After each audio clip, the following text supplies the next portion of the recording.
കൊല്ലം കുണ്ടറ സ്വദേശി ഷാനവാസന് മോട്ടോർ വാഹന വകുപ്പിൽ നിന്ന് ഒറ്റ ദിവസം ലഭിച്ചത് 13 ചെല്ലാൻ. ഒരു തവണ ഹെൽമറ്റ് ഇല്ലാതെ യാത്ര ചെയ്തതിന് 500 രൂപ പിഴയടക്കാനാണ് ഒരേ ദിവസം 13 ചെല്ലാൻ അയച്ചത്. ഉദ്യോഗസ്ഥർക്ക് ഇത് എന്തു പറ്റിയെന്നാണ് ഷാനവാസ് ചോദിക്കുന്നത്. ഇത് ഒന്നിച്ചു വന്നപ്പോഴേ നമുക്ക് ഭയങ്കര എക്സൈറ്റ്മെന്റ് ആയിരുന്നു. ആദ്യമേ ഇതെന്താ ഇങ്ങനെ സംഭവിച്ചത്, എത്ര എണ്ണം. അപ്പൊ ആദ്യമേ വിചാരിച്ചു പല പറ്റിയായിരിക്കും എന്നാ വിചാരിച്ചത്. പക്ഷെ പൊട്ടിച്ചു നോക്കിയപ്പോഴേ എന്റെ യഥാർത്ഥ കോമഡി.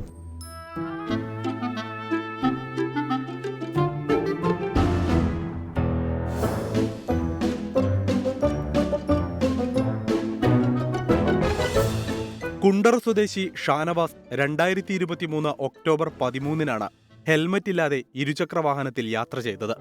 നിയമലംഘനം AI ക്യാമറ കയ്യോടെ പിടികൂടി. പക്ഷേ പിഴയൊടുക്കാനുള്ള ചെല്ലാൻ 4 മാസത്തേക്ക് ലഭിച്ചില്ല. സർക്കാരും കരാർ കമ്പനിയും തമ്മിലുള്ള സാമ്പത്തിക പ്രശ്നമാണ് ചെല്ലാൻ വൈകാൻ കാരണമായത്. ഷാനവാസ് ആശ്വാസത്തിലിരിക്കുമ്പോഴാണ് മോട്ടോർ വാഹന വകുപ്പിന്റെ പിഴപ്പേപ്പർ വീട്ടിലെത്തുന്നത്. ഒന്നല്ല, ഒറ്റ ദിവസം ലഭിച്ചത് 13 ചെല്ലാൻ. വീട്ടിലെത്തിയപ്പോഴാ പേടിച്ചു പോയി. കാരണം സാധാരണ എന്നെ വഴക്ക് പറയാറുണ്ട് ഹെൽമെറ്റ് ഇടാതെ പോകുന്നതിന്. ഞാനങ്ങനെ മെയിൻ റോഡിൽ കൂടെ അങ്ങനെ അധികം ഹെൽമെറ്റ് ഇടാതെ പോവാറില്ല. അപ്പൊ വീട്ടുകാരെ അറിയണ്ടെന്ന് പറഞ്ഞിരുന്നേ. അപ്പൊ അന്ന് കിട്ടിയതും ഫാദറിന്റെ ഇല്ല.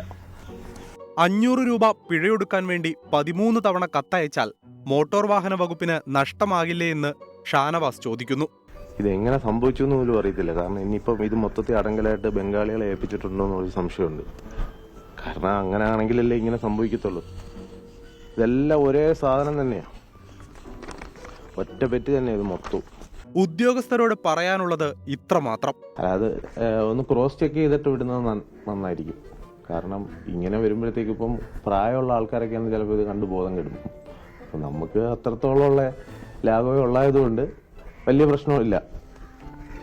സോഫ്റ്റ്വെയറിലെ പിഴവും സാമ്പത്തിക പ്രതിസന്ധിയുമാണ് ചെലാൻ നൽകുന്നതിലെ പ്രശ്നങ്ങൾക്ക് കാരണമെന്നാണ് ഉദ്യോഗസ്ഥരുടെ വിശദീകരണം. ഒറ്റത്തവണത്തെ നിയമലംഘനത്തിന് കൊല്ലം സ്വദേശി ഷാനവാസിന് ലഭിച്ചത് 13 തവണ പിഴയൊടുക്കാനുള്ള രസീതാണ്. എന്തു ചെയ്യണമെന്നറിയാതെ പകച്ചു നിൽക്കുകയാണ് ഷാനവാസ്. നിയമലംഘനങ്ങൾ പതിവാകുന്ന കാലത്ത് നിയമലംഘകരെ പിടികൂടുക തന്നെ വേണം. പക്ഷേ ഒരു തവണത്തെ നിയമലംഘനത്തിന് 13 തവണയാണ് സർക്കാർ സംവിധാനങ്ങൾ ഓരോ വ്യക്തികൾക്കും നോട്ടീസ് അയക്കുന്നതെങ്കിൽ അത് സർക്കാരിന് വലിയ ബാധ്യത തന്നെ സൃഷ്ടിക്കും. കൊല്ലത്തുനിന്ന് അരുൺ രാജ്, 24.